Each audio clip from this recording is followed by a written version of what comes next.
Hello guys, आज की class में हम क्लाइमेटोलॉजी में आर्द्रता के प्रकारों को विस्तार से समझेंगे। कल की क्लास में हमने आर्द्रता क्या है और आर्द्रता कितने प्रकार की है ये जाना था। अगर आपने कल की क्लास नहीं देखी है तो आप प्लेलिस्ट में जाकर कल की क्लास देख सकते हैं, आपका हर कॉन्सेप्ट क्लियर होगा। ठीक है, बहुत ही इंपॉर्टेंट क्लास है। आज की क्लास भी बहुत इंपॉर्टेंट है। ये UGC NET, MP SET, MP TET और KVS, NVS, DSSB, PGT exam के लिए बहुत ही इंपॉर्टेंट है। जो स्टूडेंट PhD इंटेंट टेस्ट की तैयारी कर रहे हैं उनके लिए भी ये क्लास बहुत ही इम्पोर्टेंट है। ठीक है, अगर आप हमारे चैनल पर नए तो हमारा चैनल सब्सक्राइब जरूर करें, लाइक भी करें और अपनी दोस्तों को शेयर भी करें, जिससे उनको भी लाभ हो, उनको भी पता चले कि आर्द्रता कितने प्रकार की होती है। ठीक है, और आप ऐसे ही हमारे क्लास में निरंतर और अंत तक बने रहें, आपका हर कॉन्सेप्ट क्लियर होगा। आपका हमारी क्लास में निरंतर होना बहुत ज़रूरी है, तभी आपका कॉन्सेप्ट क्लियर होगा। ठीक है, तो गाइस अब हम स्टार्ट करते हैं। आर्द्रता के प्रकार, टाइप ऑफ ह्यूमिडिटी। आर्द्रता कितनी प्रकार की होती है? आर्द्रता को कितने प्रकारों में विभाजित किया गया है? 3 प्रकारों में। कौन कौन से? पहला है निरपेक्ष आर्द्रता, एब्सोल्यूट ह्यूमिडिटी। नेक्स्ट है विशिष्ट आर्द्रता, विशिष्ट आर्द्रता स्पेसिफिक ह्यूमिडिटी। और नेक्स्ट है सापेक्षिक आर्द्रता, रिलेटिव ह्यूमिडिटी। ठीक है, 3 प्रकार की है।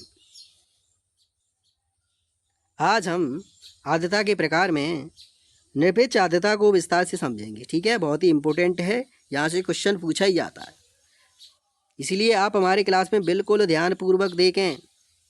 ठीक है, तभी समझ में आएगा। ठीक है, अब हम स्टार्ट करते हैं। निरपेक्ष आर्द्रता, एब्सोल्यूट ह्यूमिडिटी। क्या है एब्सोल्यूट ह्यूमिडिटी? वायु के प्रति इकाई आयतन में उपस्थित जल वाष्प की मात्रा निरपेक्ष आर्द्रता कहलाती है। वायु के प्रति इकाई आयतन में उपस्थित जल की बूंदों की मात्रा ही क्या कहलाती है? एब्सोल्यूट ह्यूमिडिटी कहलाती है, निरपेक्ष आर्द्रता कहलाती है। ठीक है, इसे हम ग्राम प्रति घन मीटर में मापते हैं। बहुत ही इंपॉर्टेंट है, पूछा जाता है कि निरपेक्ष आर्द्रता को किस में मापा जाता है, तो आप क्या लगा के आओगे? ग्राम प्रति घन मीटर। ठीक है, आप इस चित्र में देख सकते हैं, ये प्रति इकाई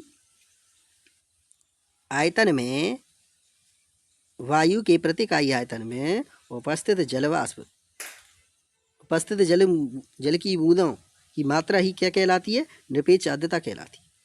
ठीक है गाइस, समझ में आया हो तो आप हमारा चैनल सब्सक्राइब जरूर करें, लाइक भी करें और अपने दोस्तों को शेयर करें, जिससे उनको भी लाभ हो, उनके भी कॉन्सेप्ट क्लियर हो, उनको भी पता चले कि निरपेक्ष आर्द्रता आखिर होती क्या है।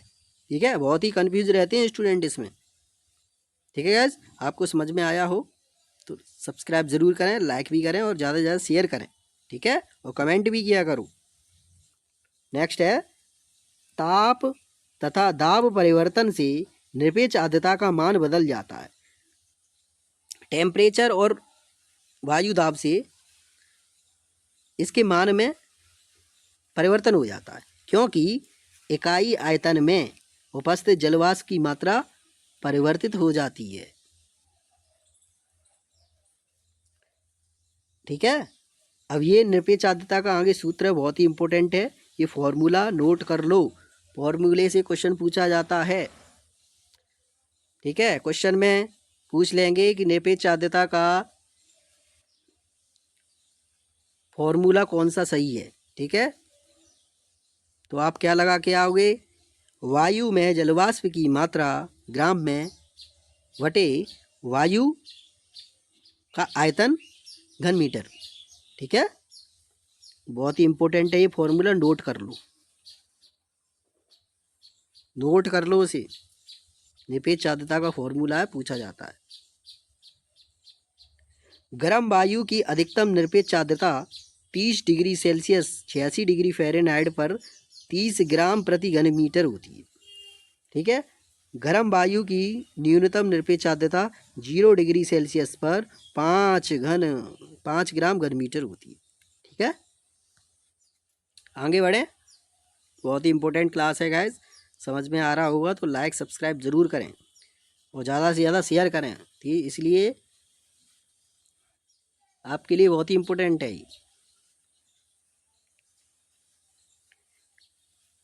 निरपेक्ष आर्द्रता भूमध्य रेखा के पास अधिक तथा ध्रुवों की ओर जाने पर यह कम होती जाती है।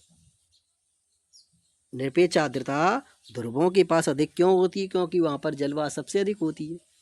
ठीक है, वहाँ पर टेम्परेचर हाई होता है, इसलिए वहाँ पर जलवाष्प सबसे अधिक है। और ध्रुवों की ओर जाने पर जलवाष्प में क्या होती है? कमी होती जाती है।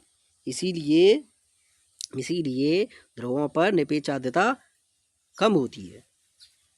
समुद्र सतह पर निरपेक्ष आर्द्रता अधिक, समुद्र से दूरी बढ़ने पर निरपेक्ष आर्द्रता में कमी आती जाती है। ठीक है, एक एक लाइन इम्पोर्टेंट है, एक एक स्टेटमेंट में क्वेश्चन बनता है। हाँ, इसीलिए ध्यान से देखना क्लास को, एक एक लाइन इम्पोर्टेंट है। निरपेक्ष आर्द्रता सर्दियों की अपेक्षा गर्मियों में तथा रात की अपेक्षा दिन में अधिक होती है। इम्पोर्टेंट है, लाइन नोट कर लो। निरपेक्ष आर्द्रता स्थान समय के साथ बदलती रहती है। ठीक है, जैसे जैसे स्थान और समय में परिवर्तन होता है तो निरपेक्ष आर्द्रता भी बदल जाती है।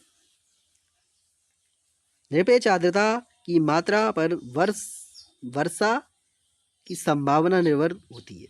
ठीक है, निरपेक्ष आर्द्रता पर वर्षा की संभावना निर्भर होती है। इम्पोर्टेंट है, नोट कर लो। ठीक है गाइज, तो गाइज आज की क्लास में हमने आर्द्रता के प्रकार में निरपेक्ष आर्द्रता को पूरी तरह कंप्लीट कर लिया है। ठीक है, विस्तार से समझ लिया है, आपको समझ में आ गया होगा। ठीक है, समझ में आया है तो कमेंट ज़रूर किया करो और लाइक भी किया करो। ठीक है, ज़्यादा से ज़्यादा शेयर करें जिससे आपके दोस्तों को भी लाभ हो, उनको भी पता चले कि निरपेक्ष आर्द्रता क्या होती है। ठीक है, और आप ऐसी हमारे क्लास में निरंतर और अंत तक बनी रहें, आपका हर कॉन्सेप्ट क्लियर होगा।